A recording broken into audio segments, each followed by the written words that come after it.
అమరావతి రాజధాని నిర్మాణానికి తొలి రోజుల్లో అంగీకారం తెలిపిన ముఖ్యమంత్రి జగన్ ఆయన పార్టీ నేతల సర్వం 2019 ఎన్నికల ఫలితాల తర్వాత మారిపోయింది.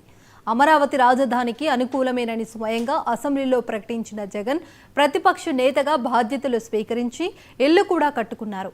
కానీ 151 సీట్లతో ఘన విజయం సాధించిన మరుక్షణమే జగన్ తన నిర్ణయాన్ని మార్చుకున్నారు. 3 రాజధానులంటూ కొత్త రాగం అందుకున్నారు. అమరావతి ప్రాంత రైతులు జనం తీవ్రంగా వ్యతిరేకించిన జగన్ ససేమిరా అన్నారు. ప్రస్తుతం చేసేదేమీ లేని స్థితిలో ఉన్న జగన్ భవిష్యత్తులో మాట మారుస్తారా లేక అమరావతి రాజధానికి అంగీకారం తెలియజేస్తారా అన్న అంశం మరోసారి చర్చనీయాంశంగా మారింది.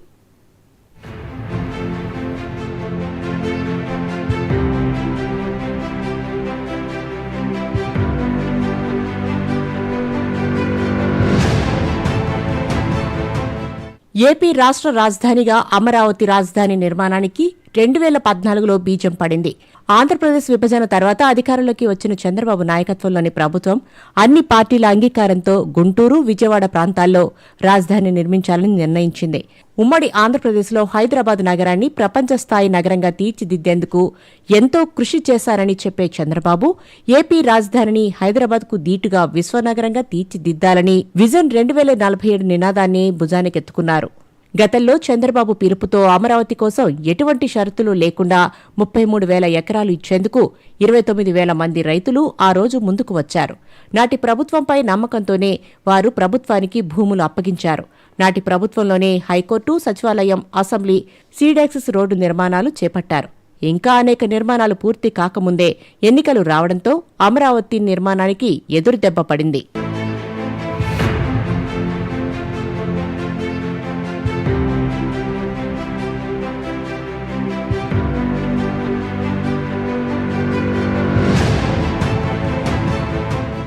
2019 ఎన్నికల్లో అధికారం చేపట్టిన జగన్ 3 రాజధానుల ప్రతిపాదనలు తెరపైకి తెచ్చారు.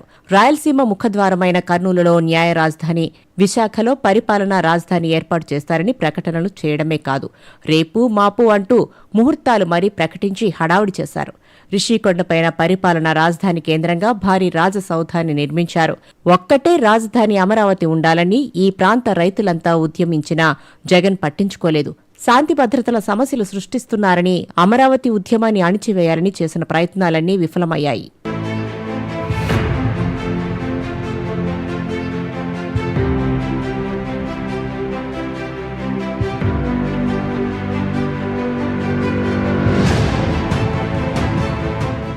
అమరావతి రాజధానిలో నివాసముంటున్న జగన్ రైతుల ఉద్యమం, వ్యతిరేకతకు జడిసి 10 కిలోమీటర్ల దూరం వెళ్లేందుకు కూడా వీలులేని పరిస్థితి ఏర్పడిన సందర్భాల్లో హెలికాప్టర్ ద్వారా రాకపోకలు సాగించారు. తాను వచ్చి వెళ్లే ప్రాంతాల్లో ఉద్యమాలు చేస్తున్న అమరావతి రైతుల శిబిరాలు కనిపించకుండా రోడ్డుకు ఇరువైపులా పరదాలు, బ్యారికేడ్లు ఏర్పాటు చేయించి రాకపోకలు సాగించిన ఘటనలు ఎన్నో ఉన్నాయి. అమరావతి రాజధాని కోసం దేశ విదేశాల్లో తెలుగు వారంతా ఉద్యమించిన జగన్ ససేమిరా అంటూ పట్టించుకోలేదు.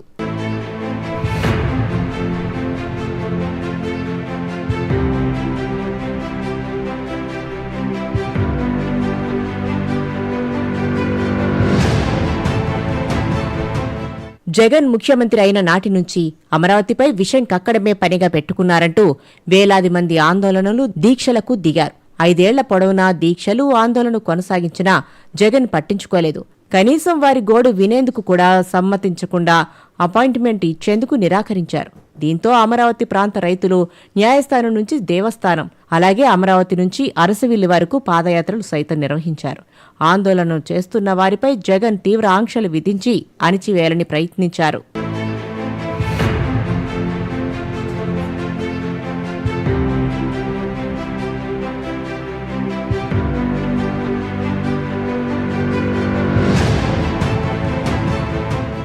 గత సార్వత్రిక ఎన్నికల్లో ఆంధ్రప్రదేశ్ ఓటర్లు కూటమికి పట్టం కట్టారు. కూటమి సారథిగా చంద్రబాబు ముఖ్యమంత్రి పగ్గాలు చేపట్టారు. జనసేన అధినేత పవన్ కళ్యాణ్ ఉప ముఖ్యమంత్రిగా బాధ్యతలు చేపట్టారు. రాజధాని అమరావతిలో మళ్లీ నిర్మాణాలు జోరుగా సాగుతున్నాయి. ఎన్నికల ముందు ఇచ్చిన హామీ ప్రకారం అమరావతి రాజధాని నిర్మాణానికి కేంద్రం కూడా సహకరిస్తోంది. పెద్ద ఎత్తున నిధులు ఇచ్చేందుకు కేంద్రం సిద్ధంగా ఉందని ప్రధాని మోడీతో పాటు కేంద్ర హోంమంత్రి అమిత్ షా, పార్టీ జాతీయ నేతలు నితిన్ గడ్కరీ, రాజ్నాథ్ సింగ్, నిర్మలా సీతారామన్ తదితరులు అనేక మార్లు ప్రకటనలు చేశారు. కూటమి ప్రభుత్వం కొలువు తీరి 10 నెలలు కావస్తోంది. మళ్లీ ఎన్నికలు వచ్చేలోపుగానే అమరావతిలో నిర్మాణాలన్నీ పూర్తి చేసి తరలింపు ప్రచారాలకు అవకాశం లేకుండా చేయబోతున్నారు.